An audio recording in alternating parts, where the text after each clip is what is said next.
This is the Shock Absorber Netball Academy at intersports.com. In this guide, we're going to look at competing for a rebounded shot. As a goal shooter or goal attack, it's important that you can shoot and score goals consistently. It can take a lot of build-up work by your team to secure the chance to shoot, but even the world's best shooters miss occasionally in each game. If you or your shooting partner can successfully win the ball after it's rebounded, then you get a second chance to shoot or rework the attack with players outside the circle to create a chance to shoot from a better position.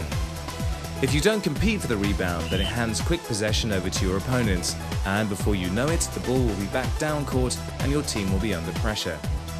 You won't win every rebounded ball, but just by competing to reach it, you'll slow down the defender, be in a better position to mark them, and reduce the speed at which your opponents can counter-attack.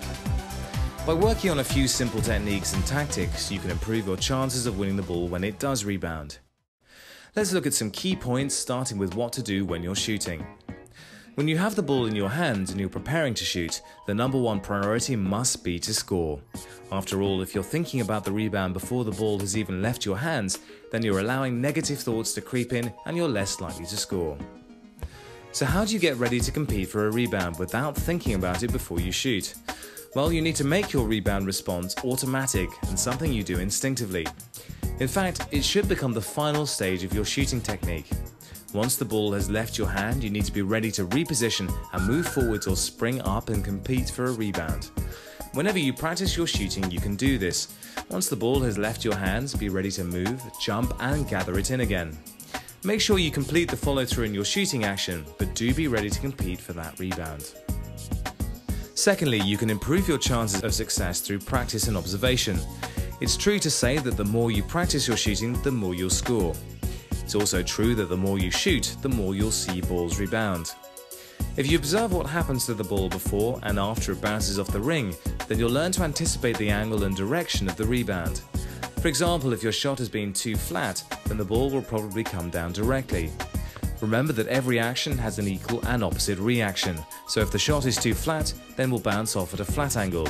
If it's looped high, then it will bounce back high and be more likely to go in or be reachable on a rebound.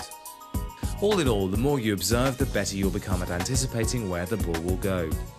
You won't always get it right, but you will improve your chances of successfully gathering the ball.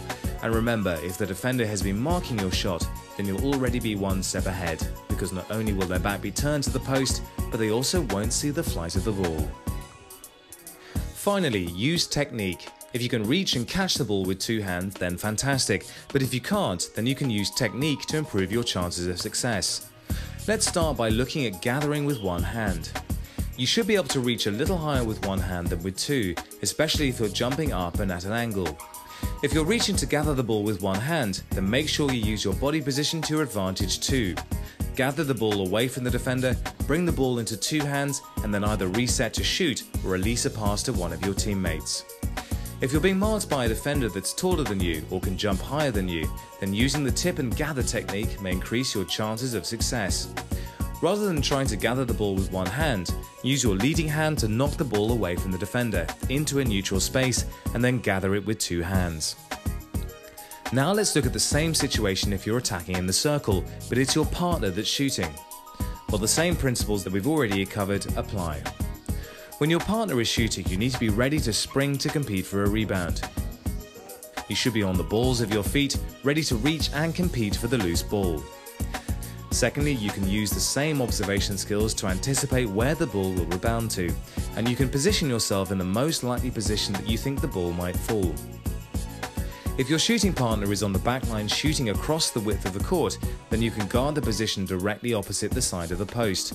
Or if they're in front of the post at a slight angle, then you can position yourself at the opposing angle. Finally, you can use the same one-handed and tap and collect techniques to gather the ball. So that's the technique for competing for rebounds covered. Let's recap on the key points. You can use technique and tactics to improve your chances of success, whether you're shooting or not. If you're shooting, then make the rebound reaction part of your shooting technique, the very first thing you do instinctively once you've released the shot. If you're not shooting, then be on the balls of your feet and ready to spring and secure the loose ball. Whenever you practice, observe rebounds. That way you'll put yourself in the best position to get to the ball. And finally, use technique like the one-handed gather and tip and gather to improve your chances of success.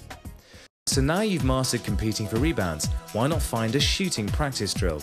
Except this time, every time you don't score, make a mental note of where the ball goes and move to retrieve the ball as quickly as possible.